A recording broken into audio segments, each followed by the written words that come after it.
নবী সোনার মদিনা। যেতে চান কি চান না?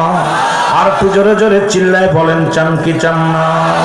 আমার দয়াল নবী বিহনে আপন বলতে কেহ নাই জগতে। আমার একটু মহব্বতে বলেন আমার আপন বলতে। বাজান রে, মাঝে মাঝে একটু গজল গাইতেছি শুধু যুবকদের একটু ভালোবাসা দেওয়ার জন্য। চোখের পানি আনেন, চোখের পানির বড় দাম। এই হাসির জন্য ইমানদার না, কান্নার করবেন দুনিয়ার জন্য, আমাদের জন্য দুনিয়া না, ইমানদারের জন্য দুনিয়া না। এই দুনিয়াটা হলো পচা দুর্গন্ধ মরি। মানুষের চরিত্র হলো কুকুরের চরিত্র। কুকুর যেমন দুনিয়ার মধ্যে সম্পদ পাইলে, মরি পাইলে খুশি হয়, খুব খুশি হয়, তদ্রুপ বেঈমান মুনাফিকরা জাহান্নামীরা এই পৃথিবীর মধ্যে সম্পদ পাইলে, টাকা পাইলে, ধন সম্পদ পাইলে বেশি খুশি হয়, আর ইমানদার ইবাদত করলে বেশি খুশি হয়। জোরে বলেন ঠিক কিনা?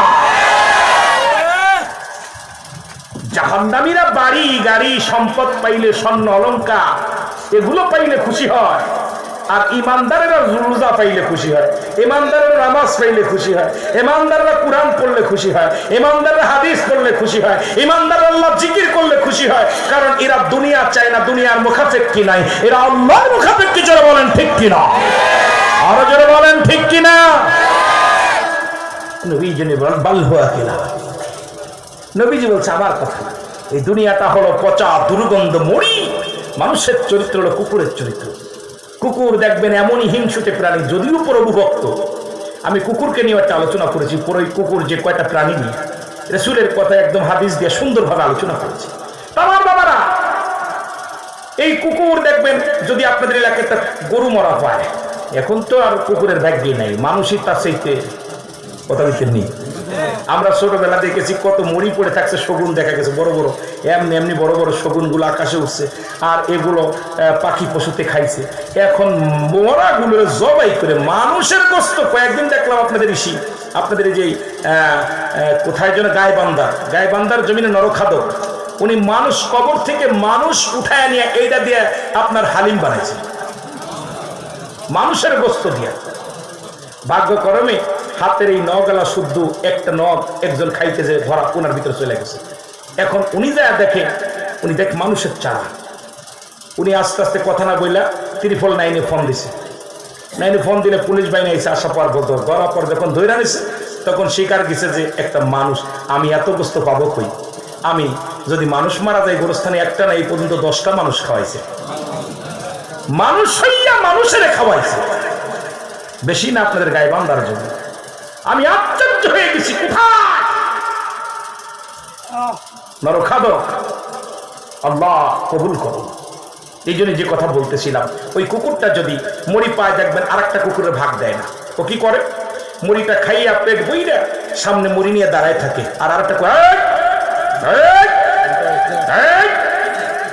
কন্দুর অত বড় একটা মরি করে পেটে ধরবে? কথা বলেন না কেন? একটা গরুকে খাইতে পারবে? কিন্তু চোখ দুটো ভরে নাই, পেট ভরেছে, চোখ ভরে নাই।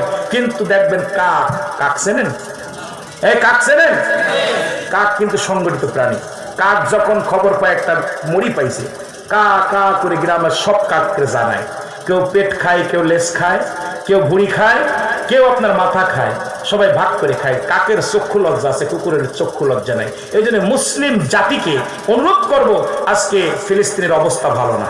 আজকে গোটা বিশ্বের মুসলমান মার খায়। কে কোন দল করেন, কোন পীরের মুরিদকে দেখার সময় নাই, কে তাবলিগ কে আমলিগ বিএনপি দেখার সময় নাই। সবাইকে ঐক্যবদ্ধ হয়ে কাকের মতো সংগঠিত হয়ে মুসলিম মিল্লাত যদি এক হতে পারি, বাতিলরা এদেশ থেকে চিরতরে পালায়া যাবে। জোরে বলেন ঠিক কিনা? আর একটু জোরে বলেন ঠিক কিনা? আজকে আমাদের ভিতরে ঐক্য নাই। আমি গতকালকেও দেখলাম যে আপনার ইরান ধরছে, ইরানদের কেউ কেউ বলতেছে শিয়া, যেই ধরছে, অথচ এই যে মুসলমানদেরকে যেভাবে কচু কাটা কাটতেছে, মুসলমানদের নির্যাতিত করতেছে। এক কাজ ইতিহাস খোলেন, আদম নবী থেকে শুরু করে আজ পর্যন্ত যত হত্যাকাণ্ড হয়েছে, ওই নামধারী মুসলমান পিছে আছে। যারা বলেন ঠিক কিনা?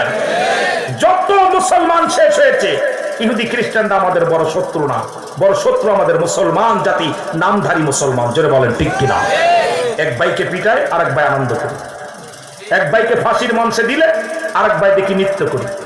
আমি দেখেছি দুই চোখ দিয়া যে আমার দেশে কিছু ফাঁসির আসামি ফাঁসি হওয়া পরও কিছু মুসলমান মিষ্টি বিতরণ করেছে, মিষ্টি বিতরণ করেছে। হয়তো আমাকে অনেক কষ্ট করে হয়তো বলবেন, রুহুল আমিন ভাই এই কথাগুলো আপনি বলেন না, আমি রাজনীতি করতে আসি না, শুধু এই কথাটাই বলি, আপনি মুসলমান হয়ে আর এক ভাইয়ের দুঃখের সংবাদ শোনা পর আনন্দ করেন, আপনি কি মুসলমান না বেঈমান? আপনি কি ইমানদার না মুসলমান? কথা বলেন। অসংখ্য আপনাদের তো বলা লাগবে না, সবই জানেন, মিডিয়ার জামানা এখন, মিডিয়া সবাই কম বেশি খবর আমরা একটু জানি। তো মুসলমানের দুঃখে, অথচ আমরা ছোট্টবেলা একটা কবিতা পড়েছি, সবার সুখে হাসবো আমি, কাঁদবো সবার দুঃখে, নিজের খাবার বিলিয়ে দিব অনাহারের মুখে। পড়ছি না আমরা একটা কবিতা, পড়ছি না বাবা? আপনারা কোন ক্লাসের জন্য একটা কবিতাটা? কাজী নজরুল ইসলাম না কার লেখা? কার লেখার জন্য কবিতাটা? আমরা ছোট্টবেলা পড়েছি, তো আমরা ছোটবেলা পড়েছি, আল্লাহ তুমি রিজিক দাতা, নাম তাই রজা, সব প্রাণীকে দাও গরুজি, দাও তাই খরা, তোমার তরি তোমার গানে জেগে ওঠে বরবিয়ানে, বিলে ঝিলে মাঠে রুজি, পাই যে পাখির ঝাঁক, মৌমাছিরা গুনগুনিয়ে যাই যে কাজে গান শুনিয়ে, পিঁপড়ারা পায় খুঁজে আহার কঠিন শ্রমে ময়দানে। আর এখন আছে হাট্টি মাটিম টিম, তারা মাঠে পারে ডিম, তাদের খাড়া দুটো শিম। কথা কয় নাকি? আহা, আমরা ছোট্টবেলা পড়েছি, ডান দিকে রেখা টেনে বাম দিকে যা, নিচে একটা নুক্তা দিলি হয়ে গেল বা, ডান দিকে রেখা টেনে বাম দিকে যা, উপরে দুই নুক্তা দিলি হয়ে গেল তা। কত মজার মজার পড়া পড়েছে, কি পাচ্ছি এগুলো। বয়স আমার কম হয়নি বাবা, হুজুরের কাছে বসে আছি, হুজুরের দাড়িগুলো সাদা হয়েছে, আমারটা কালো আছে, তবে একেবারে কম হয়নি, 43 বছর বয়স। কত বলেন? মাত্র বললেন। আমার দাদু ভাই যা খাইছে আমি তা খাইতে পারি না, যা দেখছে আমি তা দেখতে পারি না। সুতরাং সে যতদিন হায়াত পেয়েছে ইনশাল্লাহ আমরা ততদিন পাবো না মনে হয়। জোরে কোন ঠিক কিনা? আই কমছে না বাড়ছে? জোরে বলেন, বাড়ছে না কমছে? গড়ে মানুষের 70 বছর বয়স ছিল, এখন থেকে 60 বছর, 60-70 বছরের জিন্দেগি। তাহলে আমাদের জিন্দেগি একেবারে সীমিত, ঠিক কিনা? ঠিক কিনা? আমার ভাইরা, আমার বন্ধুরা, মনে আছে জোরে বলেন আল্লাহু আকবার। হুজুর কিন্তু মুখস্থ রাখছে, বলার সঙ্গে সঙ্গে আমার ধরাই দিছে। হযরত সালামা রাদিয়াল্লাহু তাআলা আনহু, ওনাকে আমরা চিনি না, তবে কান্দন অবস্থায় দেখেছি। ওই বাটির কত বললাম, দুধের বাটির মধ্যে পানিগুলো পড়েছে, উনি ওঠে না। উনি জিগাইলেন, ভাই, হে ভাই রাদিয়াল্লাহু তাআলা আনহু, একবার বলেন আমার বিপক্ষে আমার রাসূল কিছু কথা বলছে কিনা, আমার রাসূল আমার বিষয়ে কিছু বলছে কিনা। আমি ভয় পাচ্ছি আমার রাসূলুল্লাহর কাছে যেতে। বলেন, সারাবারে তুমি পেরেশানিত হও না, রাসূল কোনো কথা বলে নাই, চলো আমার সাথে চলো। হযরত উমর ফারুক রাদিয়াল্লাহু তাআলা আনহু ওনাকে তুলে নিয়ে, জোর করে তুলে নিয়ে গেলেন, আমার নবীর কাছে নিয়ে গেলেন। নবীজির কাছে যখন গেছে, হযরত সালামা থরথর করে কাঁপতেছে, থরথর করে কাঁপতেছে, ঝরঝর করে চোখের পানি পড়ে, ঝরঝর করে চোখের পানি পড়ে। আমার নবী ডাকতে বলে, সালামা রে, আমি নবী তোমারে প্রচন্ড ভালোবাসতাম, প্রতিটা সাহাবীদেরকে আমি ভালোবাসি। ও সালামা, তুমি কোথায় ছিলে? কোথায় ছিলেন? বলি, ইয়া রাসূলুল্লাহ, ইয়া হাবিবাল্লাহ, আমি আপনার কাছে কেমনে মুখ দেখাবো? আমি পাপ করেছি, অন্যায় করেছি, আমি অন্যায় করেছি ইয়া রাসূলুল্লাহ, ইয়া হাবিবাল্লাহ। বলেই সালামা কাঁপতে কাঁপতে জমিনের মধ্যে পড়ে গেলেন। নবীজি বললেন, সাহাবীরা আবার সালামাকে ধরো। সাহাবীরা ধরলেন। সালামা বলে, ইয়া রাসূলুল্লাহ, আমার পিঠের গোড়ে মনে হচ্ছে একটা পিপিলিকা, এই পিপিলিকাটা যেন আমার পিঠের উপরে চলাফেরা করতেছে। আমার নবী বললেন, সাহাবীরা রে, আমার সাহাবার বেশিক্ষণ দুনিয়ার মধ্যে নাই, আমার সাহাবী দুনিয়া থেকে বিদায় নিয়ে যাবে। আজরাইল হাজির হয়ে গেছে, আজরাইল এখনই নিয়ে যাবে, আমার সাহাবীরে নিয়ে যাবে। তোমরা আমার সাহাবীর পাশে কোরআন তেলাওয়াত করো, দোয়া দুরূদ পড়ো। বেশি বেশি করে কালেমা পড়ো, বেশি বেশি করে কালেমায় শাহাদাত পড়ো, বেশি বেশি করে কোরআন তেলাওয়াত করে সাহাবীরা পড়তে লাগলেন। কিছু সময়ের মধ্যেই আল্লাহর নবীর সাহাবী দুনিয়া থেকে বিদায় হয়ে গেল। দুনিয়ার না ছেড়ে চিরতরে ওপারে চলে গেলেন। আমার নবী বলেন, সাহাবীরা গোসল করাও, আমি নবী জানাজা পড়াইব। গোসল করানো হলো, কাপন পরানো হলো, জানাজার নামাজ হয়ে গেল। সাহাবীরা হযরত সালামা রাদিয়াল্লাহু তাআলার লাশখানা, দেহখানা যখন ঘাড়ে উঠাইলেন, আল্লাহর নবীজি আগে, সাহাবীরা পিছে, নবীজি আস্তে আস্তে হাতে। হযরত ওমর ফারুক রাদিয়াল্লাহু তাআলা আনহু বলেন, ইয়া রাসূলুল্লাহ, ইয়া হাবিবাল্লাহ, আমরা তো পিছে সাহাবীরা হাঁটতে পারি না, আপনার বেঁধে যায়, গায়ে গায়ে লেগে যায়, আপনি এত স্লো হাঁটেন কেন? আমার নবী একটা মিষ্টি হাসি দিয়ে বলে, সাহাবীরা রে, আমি জান তোমাদেরকে বলি আমি কেমনে পা বাড়াইব। আমি দেখতেছি অসংখ্য ফেরেশতারা, আল্লাহর নবী বলে অসংখ্য ফেরেশতারা আমার সালাবার জানাজায় হাজির ছিল। আমার সালাবার ওই জিয়ারতের জন্য, সালাবার কাফন দাফনের জন্য অসংখ্য ফেরেশতারা আসমান থেকে জমিনের মধ্যে আগমন করেছে। জোরে বলা যাবে না সুবহানাল্লাহ? আর একটু জোরে বলেন আল্লাহু আকবার। আল্লাহর নবী বললেন, সাহাবীরা রে, জিবরিল আমিন আমাকে জানায়া দিয়েছে আমার সালাবা মনের অজান্তে কোন এক মহিলা দেখে ফেলেছে। তার ভয়ে যদি এমন ভাবে আমার থেকে দূরে থাকে, ভয়ে কাঁদবে, কবরের ভয়ে, মাওলার ভয়ে কাঁদবে। আর এই যে রমজান মাস গেল, রোজার পরে ঈদুল ফিতরের নামাজ আদায় করে আমার মেয়ে, আমার বিবি, আপনার মেয়ে, আপনার বিবি এমন ভাবে চলাফেরা করেছে, বাবা গায়ে কাপড় নাই, মাথায় কাপড় নাই, মোটরসাইকেল এমন অবস্থা চালাইতেছে, আর পার গুলো ভরে গেছে, রাস্তার পাশ ভরে গেছে, হাজার হাজার বেগানা মহিলা, হাজার হাজার বেগানা নারী পুরুষ একত্রিত চলাফেরা করতেছে। এই বাংলার জমিনে শুধু গজব আর গজব নাজিল হবে, কারণ আল্লাহর মাহবুব বান্দাদের খাতিরে হয়তো আল্লাহ আমাদের দয়া করেছে, নাই তো গজব থেকে বাঁচা সম্ভব নয়। জোরে বলেন ঠিক কিনা? তাহলে বোঝা গেল যে অজান্তে একটা ভুল করেছে, তার জন্য কাঁদতে কাঁদতে, ক্ষমা চাইতে চাইতে বিদায় হয়ে গেছে। আর আমরা পরের বউনিয়া রিসোর্টে উঠতেছি, পরের বউনিয়া ভেঙে চলে যাচ্ছি, পরের বউনিয়া আমরা ইসলামের মধ্যে বিধান যদি মানি, আমার দ্বারা এগুলো সম্ভব নয়। আজকে দেশের মধ্যে পর্দা নাই, পর্দার ওয়াজ করলেই মৌলানা জেলখানায়। যারা বলেন ঠিক কি না? পর্দার ওয়াজ করা যাবে, শরিয়াতের ওয়াজ করা যাবে না, করলেই বিপদ। কিন্তু দাদু ভাই, এরকম আমি আপনি চিরদিন থাকবো না, চলে যেতে হবে। যারা বলেন ঠিক কিনা? আজ না হয় কাল তুমি যাইবা কবরে, মরার পরে দেখবে চেয়ে গো তোমার সবই রইল পড়ে, মরার পরে। আর যদি বলেন, মরার পরে দেখবে চেয়ে গো তোমার সবই রইল। এর দাদাই গেছে, বাবাই গেছে, কেউ আসলো না ফিরে, তোমার তো যাইতে হবে রে বাইরে অন্ধকার কবরে, তোমার তো যাইতে হবে রে। বলেন অন্ধকার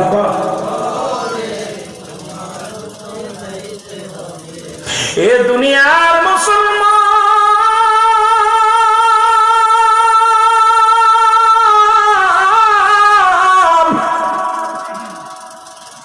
দেবের কান্ডা লাগা শোনব,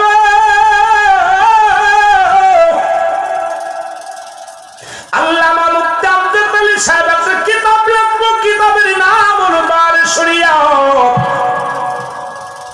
এই কিতাবের মধ্যে লিখতে যা বললেন, দুনিয়ার মানুষ শোনো, মানুষের যখন ইমানদারের মৃত্যু হয়, আল্লাহ বলেন দাতুনিল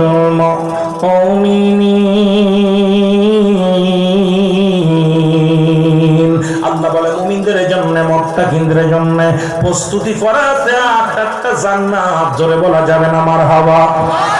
জোরে বলেন কয়টা? একটু আগে হাত উঠাইছিলেন বিলে আবার একটু আমি মুমিনদের দিকে গেলাম।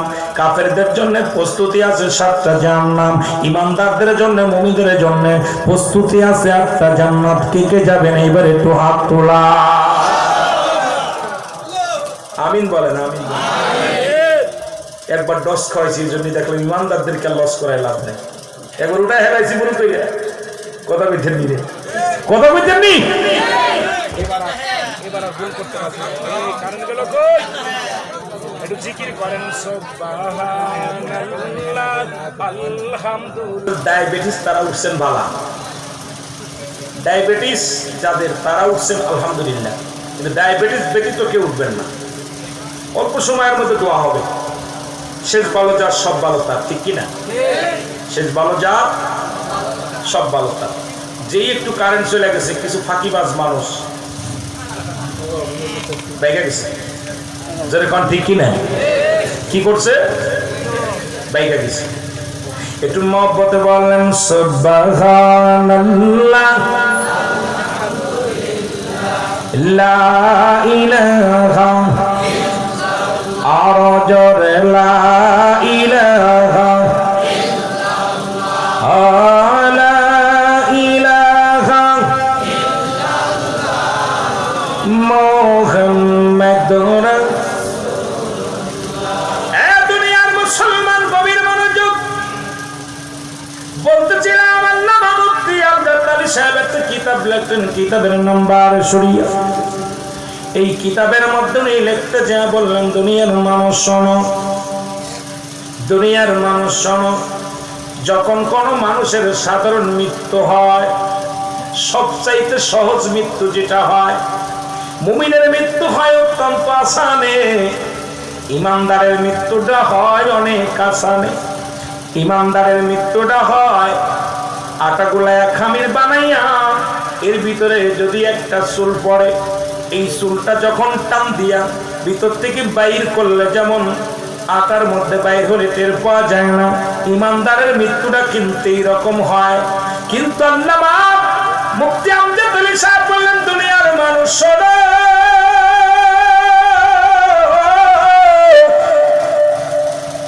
70টা দাঁতে উটের গায়ের চামড়া সবাই না করে উল্টো দিকে টান দিয়ে লবণের মরিচ লাগা দিয়ে যতটুকু যন্ত্রণা হয়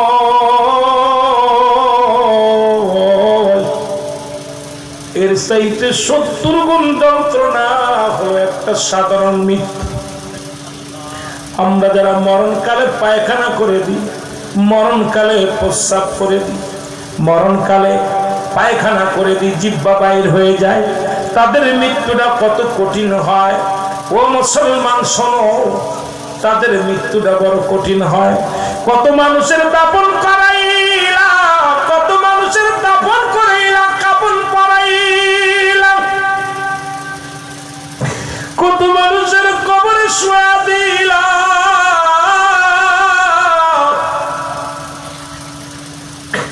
কত মানুষের চির বিদায় করে দিছ। দেখেছি মরণের সময় চোখ দুটি বড় বড় হয়ে গেছে আর বন্ধ হয় না। মরণের সময় জিহ্বাটা বাইর হয়ে গেছে আর ভিতরে ঢুকানো সম্ভব হয় নাই। মরণের সময় অনেকের পা হাত পা বেঁকা হয়ে যায়, সোজা করা সম্ভব হয় নাই। তাদের মৃত্যুটা কত কঠিন হয়।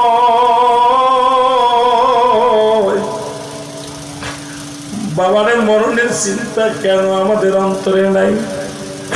এই দুনিয়ার মধ্যে যা কিছু তুমি করলাম, এ মুসলমান গভীর মনোযোগ, আজকে তুমি কার জন্য সুদ খাও, কার জন্য ঘুষ খাও, কার জন্য জিনা করো, কার জন্য ব্যভিচার করো, কার জন্য তুমি অন্যায় করো রে কেউ তোমার নয়। এই দুনিয়া ছেড়ে চলে যেতে হবে। আল্লাহ বলে কুল্লুমান আলাইহা ফান। আল্লাহ ডাকতে বলে বান্দারে, এই পৃথিবীর মধ্যে যা কিছু আছে আমি আল্লাহর জন্য বিচ্ছিন্ন করে দিব। এই জমিনের মধ্যে কত মানুষ মানুষের জমি জমা ফাঁকি দাও,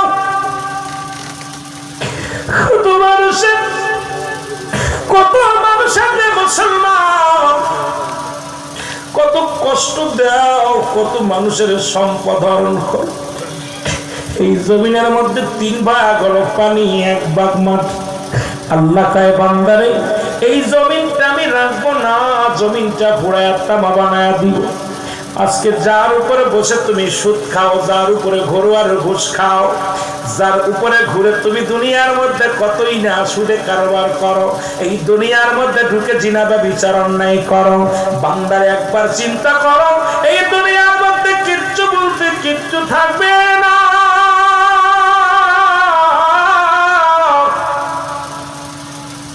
আবার আল্লাহ কয় বান্দার জমিনটা আমি পুরা তামা বানায়া দিব, এই জমিনের পানিগুলো পুরা আমি ছাই বানায়া দিব। যেদিন কিচ্ছু বলতে কিচ্ছু থাকবে না, সেদিন থাকবো শুধু আমি আল্লাহ। এই জন্য আমাদের গোলামি করা লাগবে আমার আল্লাহর। জোরে বলেন ঠিক কিনা, আর একটু জোরে বলেন ঠিক কিনা। এই জমিনটার মধ্যে কতই না বাহাদুরি করো, এই জমিনটার মধ্যে কতই না ঠকবাজি করো, এই জমিনটার মধ্যে কতই না তুমি হট্টগোল করো, জমিনটার মধ্যেই কতই না মস্তানি করো। এই জমিনের মধ্যে থাকার সম্ভাবনায়, এই জমিনটার মধ্যে চিরদিন থাকবা না, সব শেষ করে দিবে আমার আল্লাহ। এই দুনিয়ার মধ্যে পাঠাইলো, এই দুনিয়ার মধ্যে পাঠানো পরে মুসলমান আজকে নিজের মন মতো তুমি চললাম, নিজের মন মতো জীবন গড়লাম, তুমি নিজের মন মতো তুমি জীবনটাকে সুন্দর করলাম, কিন্তু আল্লাহর দ্বীনের বিধান মানলা না, রাসূলের সুন্নাত তরিকায় চললা না, নবীজির সম্মান বুঝলা না, কবরের চিন্তা তোমার অন্তরে আসলো না। তুমি কেমন মুসলমান, তুমি কেমন মুসলমান? ও দাদু ভাইয়েরা শুনেন, কারণ জীবন জীবন নয়, এমন একটা জীবন আসবে যে দেশে গেলে মানুষের বিচার হয়, যে দেশে গেলে মানুষের হিসাব হয়, সেই দেশের যাত্রী আমরা।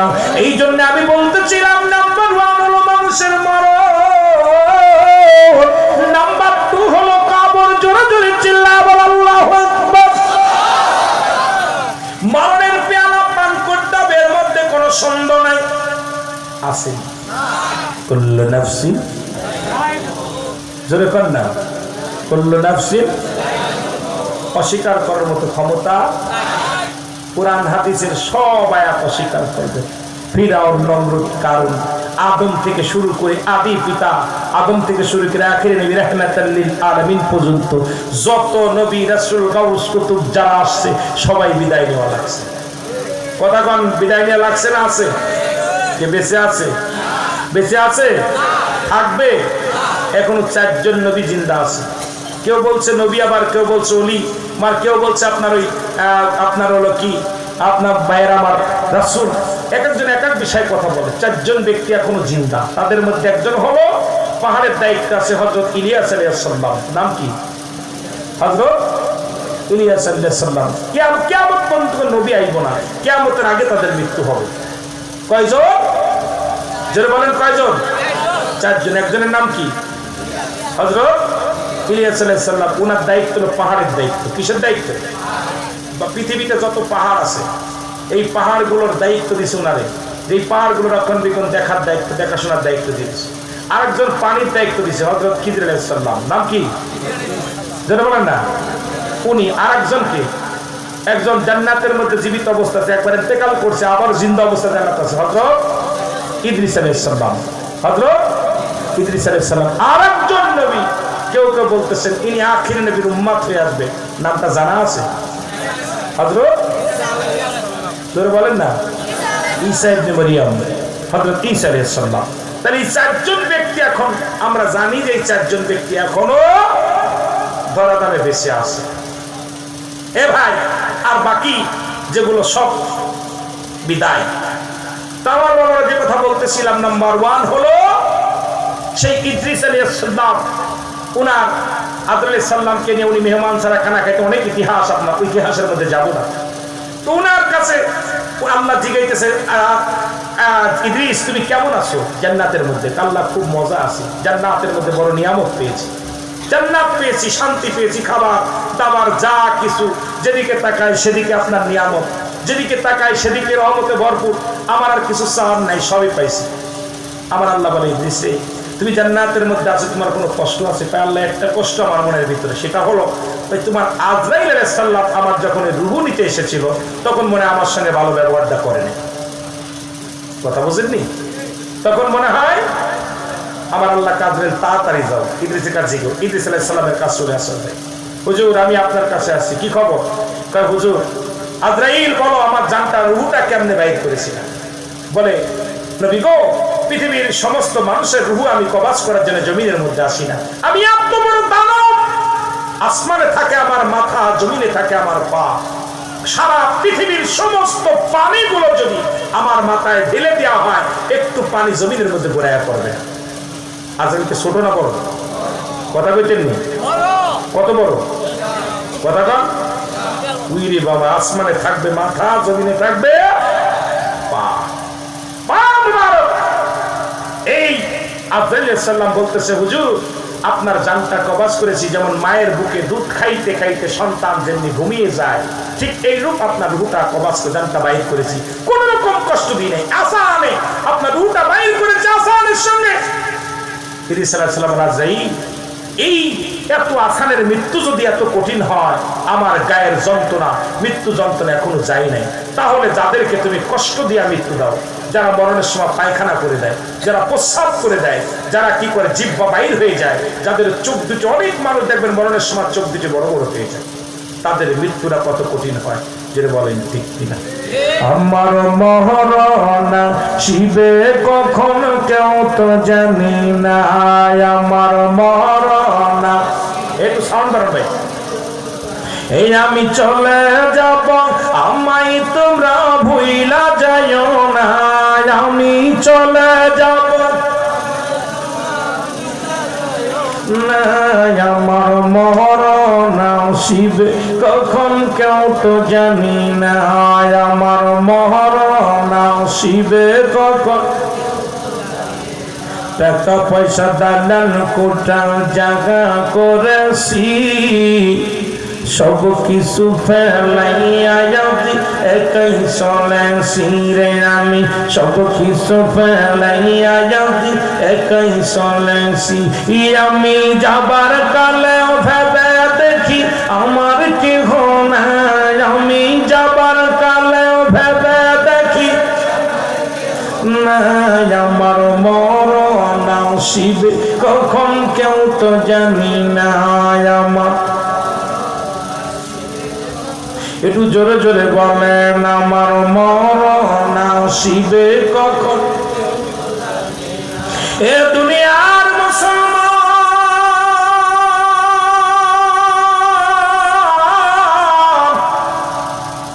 আমি তিনটা বিষয় বলে এরপরে যাব অন্যদিকে আলোচনায় চলে।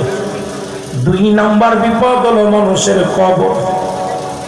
কবর বলতে বোঝায় মানুষের 3.5 হাত গর্ত করে দাও, বাড়ির আঙ্গিনায়, মসজিদের পাশে, বাড়ির পাশে, মাদ্রাসার পাশে, বড় স্থানে 3.5 হাত গর্ত করিয়া মানুষগুলো কাফন দাফন করানো পর, যেখানে কাফন পরে দাফন করে রাখে, আমরা মনে করি ওটাই কবর।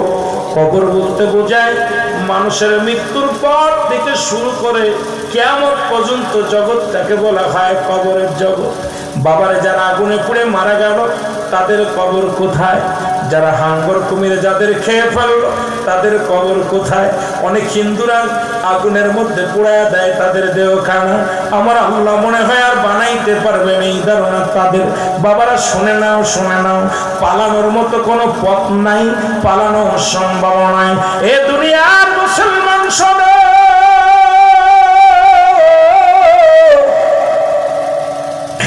মৃত্যুর পর থেকে শুরু করে কিয়ামত পর্যন্ত জগৎটাকে বলা হয় কবরের জগৎ।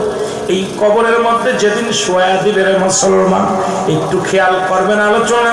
এই কবরের মধ্যে যখন শোয়া দিবে, এই দুজন ফেরেশতা মুনকার কিরামান কাতিবিন, একজন ফেরেশতা যিনি জানটা বাইর করে নিয়ে যাবে, আপনাকে যখন কাফন দাফন করে কবরে রাখা হবে, একটু বাবা ভয় লাগান, অন্তরের ভিতরে ভয় লাগান।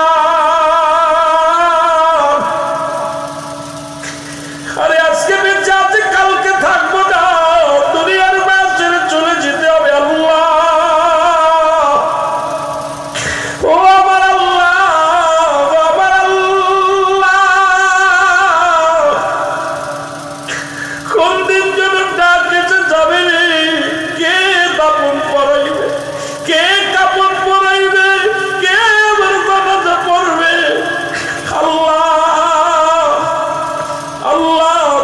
মরণ দিয়া দিও, নসিবে কালেমা নসিব করে দিও।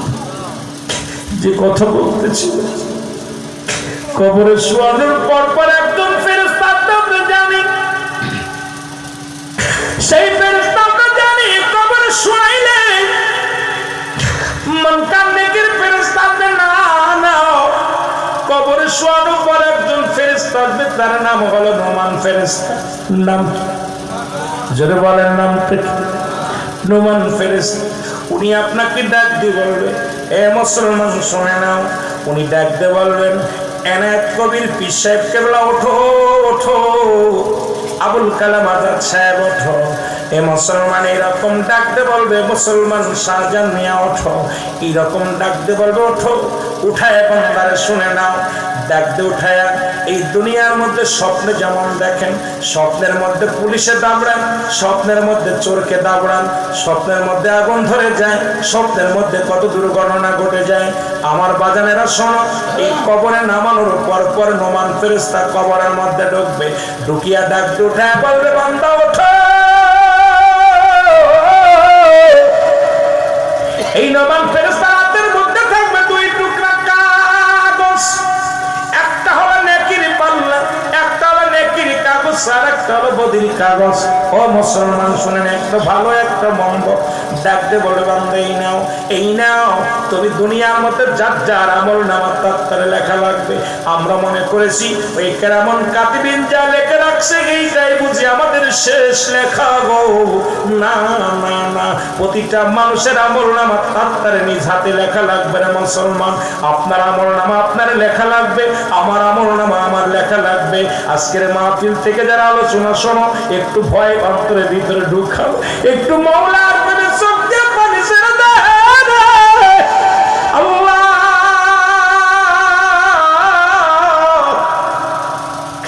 ও আমার আল্লাহ, ও আমার আল্লাহ,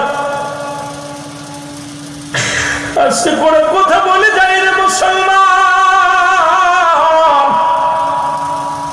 একখানা কাগজ হাতের মধ্যে দিয়া বলবে, বান্দা তুমি লেখো। নেকির কাগজ হাতের মধ্যে দিয়া বলবে, বান্দা তুমি লেখো।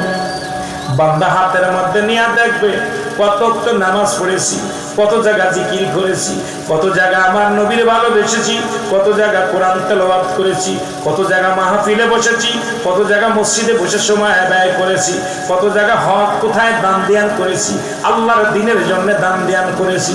মাহফিলের ময়দান সারি নাই, মসজিদে যায় আগে উঠি নাই, দুনিয়ার মানুষের কল্যাণের জন্য আগে গেছি। ভালো ভালো কর্মগুলো ওনার কাগজের মধ্যে লেখা। বান্দা আনন্দিত হয়ে যাবে, বল বান্দার এইগুলো তুমি লিখে দাও, তাড়াতাড়ি লিখে দাও। নোমান ফেরেশতা বলবে লেখো, ডাকতে বলবে নোমান ফেরেশতা বলবে তুমি লেখো, ডাকতে বলবে বান্দা বলবে আমি কেমনে লিখবো, আমার কাছে তো কোনো কলম নাই রে। এ মুসলমান শোনো, আমার কাছে কোনো কলম নাই। বান্দা বলবে আমার কলম নাই। নোমান ফেরেশতা বলবে বান্দারে এই ডানাতের শাহাদত আঙ্গুল মোবারক তোমার কলম। আমি আল্লাহর রাস্তায় আপনাদের অনুরোধ করি, এই আঙ্গুলের মধ্যে চুন লাগাবেন না। এই আঙ্গুলটা দিয়া নবী দ্বিখণ্ডিত করেছিল চন্দ্রকে। এই পৃথিবীর মধ্যে মর্যাদাপূর্ণ হাতের আঙ্গুলের মধ্যে হাতটা আঙ্গুলটা হলো মর্যাদাপূর্ণ। এই হাতের মধ্যে চুন লাগাবেন না। আমরা দেখছি অনেকেই আঙ্গুলের মধ্যে চুন লাগায় পান খায়। আমার বাজানেরা শোনো, ওই কবরের মধ্যে আঙ্গুলটা হবে প্রতিটা মানুষের কলম। এই কলমটা যখন বান্দারে দেখায় দিবে, আঙ্গুল দিয়া তুমি কি লেখো, কলম পাইলাম। বান্দা ডাকতে বলবে আমি কলম পাইলাম, কলমে তো কালি নাই। ডাকতে বলবে বান্দা কালি তোমার মুখের থুতু মুবারক। জোরে জোরে চিল্লায়া বলা যাবে না আল্লাহু আকবার। এই মুখের থুতু মুবারক আমি আপনাদের দুটি পায়ে ধরে বলে যাব, আজ থেকে আপনি বিড়ি খাবেন না, আজ থেকে আপনি মুসলমান গাঁজা খাবেন না, আজ থেকে আপনি মদ খাবেন না, এই মুখে হারাম কোন জিনিস ভক্ষণ করবেন না। ও মুসলমান, টাঙ্গাইলের বাজারের আসো,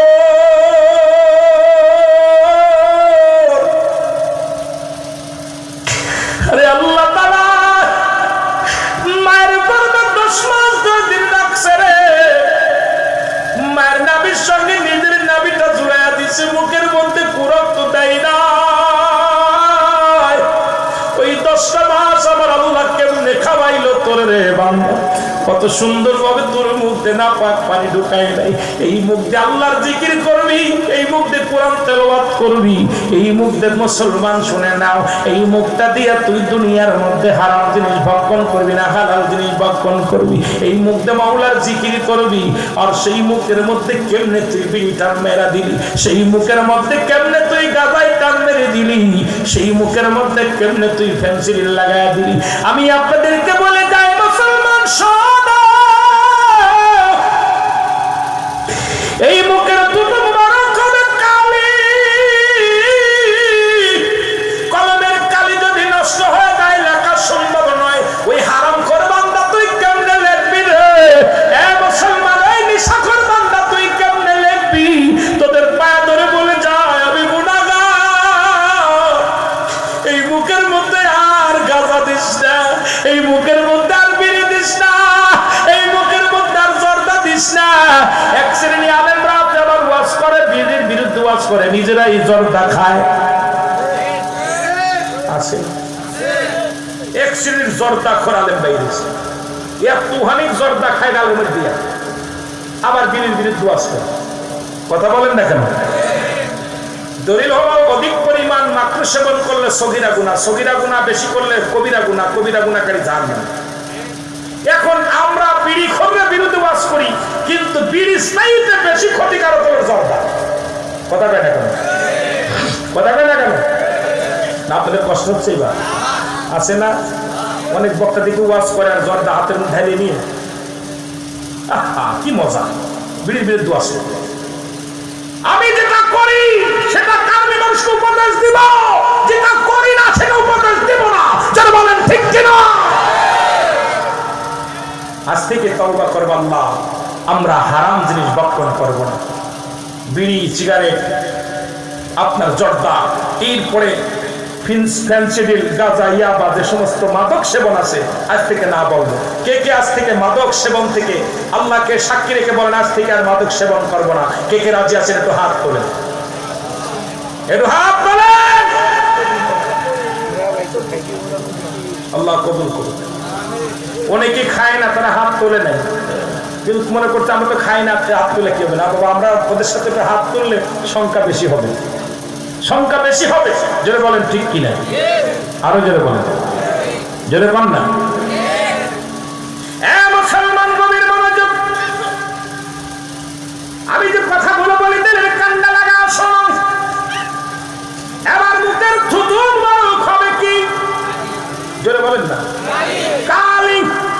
ও বান্দা, কালি পাইলা বলবে বান্দারে এবার তুমি লেখা শুরু করো। বলে লেখবো কমনে, আমার কাছে খাতা নাই।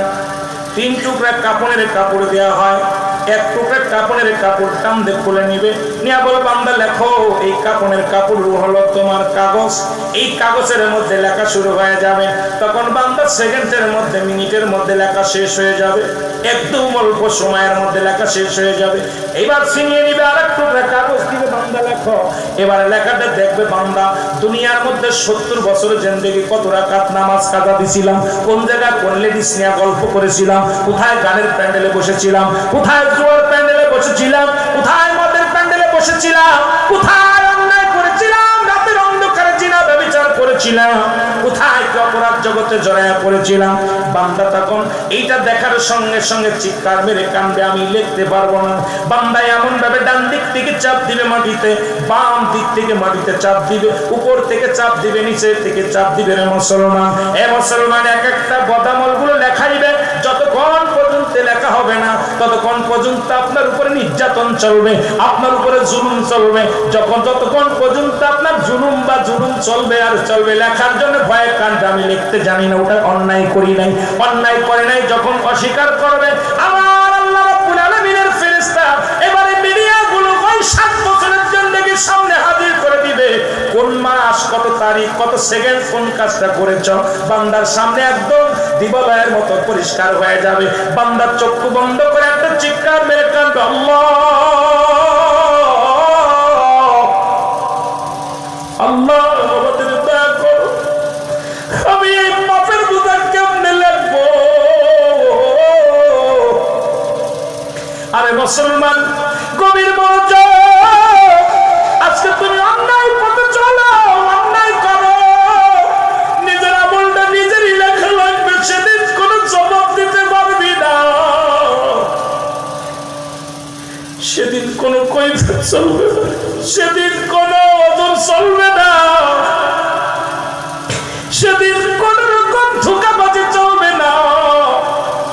বান্দার আমল নামাটা যখন নিজাতে লেখা হয়ে যাবে, আফসোস করে নোমান ফেরেশতা বলবে, আরে বান্দা 7 বছরের জিন্দেগি পাইয়া, 50 বছরের জিন্দেগি পাইয়া, 80 বছরের জিন্দেগি পাইয়া এই জীবনটা তুমি অন্যায় করেছো, নামাজ পড়ো নাই, রোজা রাখো নাই, হজ করো নাই, যাকাত দাও নাই, পর্দার বিধান মানো নাই, হক নষ্ট করছো। আরে বান্দা, তোমার জন্য অপেক্ষা করে জাহান্নাম। ওই কিয়ামত পর্যন্ত জাহান্নামের দরজাগুলো খুলে দিবে। ওই জাহান্নামের ওই যে আযাবের মুসলমান যত আযাব আছে জাহান্নামের ভিতরে, সমস্ত আযাবগুলো কিয়ামত পর্যন্ত তোমার কবরে আসা শুরু হয়ে যাবে রে মুসলমান। আর নেকির পাল্লা, নেকির যখন বেশি হয়ে যাবে, এই কাগজটা তোমার লটকায় দিয়ে বলে, বান্দারে তুই ধন্য, তোমার জন্য কিয়ামত পর্যন্ত ওই জান্নাতের দরজা খোলা থাকবে। জান্নাত থেকে নিয়ামত এই করে বান্দা শুনে নাও, একদিন নয়, দুদিন নয়, এরকম ঘুমাও। ওরে ইমানদার কেমনে ঘুমাইব?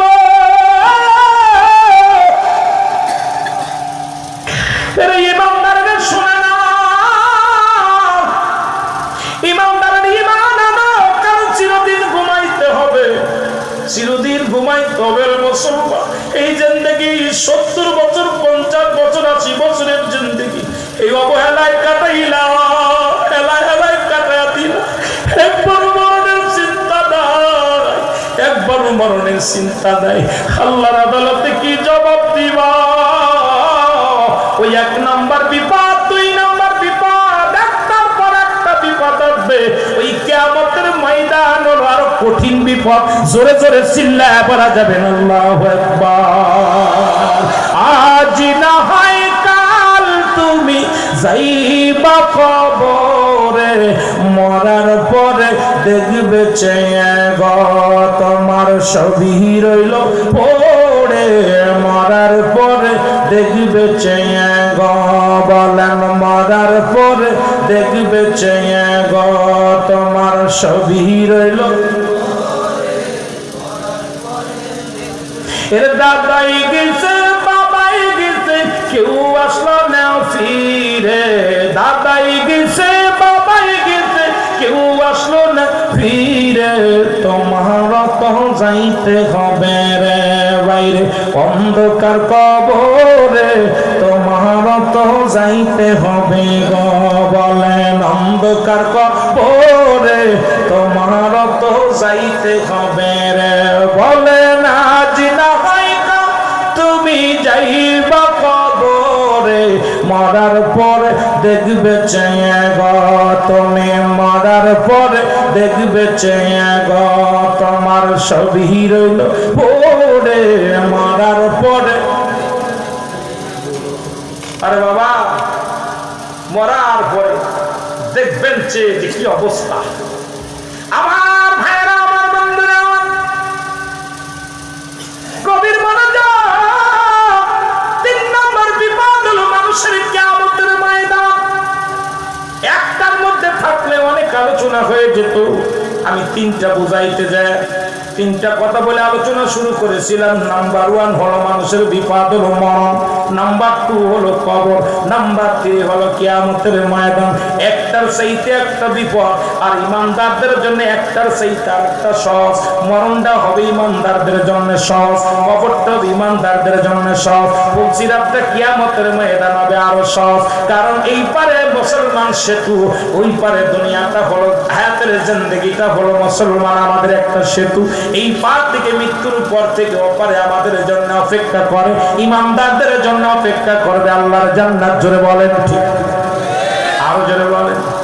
ইমানদারের জন্য একটার পর একটা হলো শান্তি, একটার পর একটা হলো শান্তি। ওই কিয়ামতের ময়দান যেদিন সংগঠিত হবে গো, ওই কিয়ামতের আগে 70টা আলামত দেখা দিবে। এখন অধিকাংশ আলেম ওলামা কয় কিয়ামত শুরু হয়ে গেছে, কিয়ামতের আলামত শুরু হয়ে গেছে। 30 বাদের একটা নয়, 2টি নয়, 70টা আলামত হবে। এই 70টা আলামতের মধ্যে অলরেডি অধিকাংশ আলামত হয়ে গেছে, বাকি আছে কয়জন? এর মধ্যে 39 জন ভণ্ড নবীর আগমন হয়ে গেছে। ভণ্ড ইমাম মেহেদী 39 জন আগমন করেছে।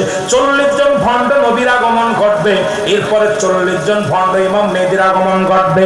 বাংলাদেশে কোন ইমাম মেহেদী আগমন করে নাই। বাংলাদেশে যদি কোনো পীর সাহেব বা কোনো মৌলবি বলে আমি ইমাম মেহেদী, ওরে ধরে জুতাতে পিটাইলে নেকি হবে, কারণ বাংলাদেশে কোনো ইমাম মেহেদী আইব না। ইমাম মেহেদী আলাইহিস সালাম আসবে মক্কা মদিনা, বাবার নাম থাকবে আব্দুল্লাহ, মার নাম থাকবে আমেনা, গোত্র থাকবে বদুয়া গোত্র, বংশ থাকবে মা ফাতেমার বংশধর। রে মুসলমান, এ মুসলমানের কথাগুলো আমি বলে শুরু করি, কয়েকটা কথা না বললে নয়, কারণ আমাদের জ্ঞান থাকার দরকার, বিবেক থাকার দরকার। মানুষকে ধোঁকা দিয়ে আলোচনা করা যাবে না, মানুষকে ভয় দেখে আলোচনা করা যাবে না, ইমাম তাবা হয় সে আলোচনা করতে হবে। কারণ হেদায়েতের মালিক কোন মোল্লা নয়, কোন মুন্সি নয়, হেদায়েতের মালিক স্বয়ং নবীজিও না। যদি হেদায়েতের মালিক নবী হতো, আবু জাহেলের কপালে কালেমা জুটতো। হেদায়েতের মালিক আমার আল্লাহর কাছে বলার দায়িত্ব আপনার। এখন আমরা আপনারা হেদায়েতের মালিক হয়ে গেছি, এই জন্য মানুষ গুমরাহির পথে চলে যাচ্ছে। বেশি জোরে জোরে বলেন ঠিক কিনা? এখন আমরাই হেদায়েতের চাবিকাঠি হাতে নিয়ে নিয়েছি। ইমাম মেহেদী আলাইহিস সালাম আসার আগে মুসলমান যে কথাগুলো একটু বললে আপনারা খুশি হবেন, শুনে নেন। নবীজি বলছে ইমাম মেহেদীর পরিচয় দিতে যায়, নবী বললেন ইমাম মেহেদীর নাম থাকবে মুহাম্মদ, বাবার নাম থাকবে আবু আব্দুল্লাহ, আমার নাম থাকবে আমেনা, দাদা মুসলমান গোত্র থাকবে বদুয়া গোত্র, বংশ থাকবে ফাতেমার বংশধর, গঠন হবে মাদারি বর্ণ, গঠনটা হবে মাদারি বর্ণ। বাবারে গভীর মনোযোগ, গায়ের রং থাকবে শ্যামলা বর্ণ, মাথার চুলগুলো থাকবে কোকড়ানো মুকড়ানো, বুড়োটা থাকবে টানা বুড়ো, এই কপালের মধ্যে বুড়োটা টানা বুড়ো থাকবে। ইমাম মেহেদী আলাইহিস সালামের কানের ভিতরে লম্বা লম্বা পশম থাকবে। ইমাম মেহেদী আলাইহিস সালামের সিনাটা থাকবে সিংহ পুরুষের মতো।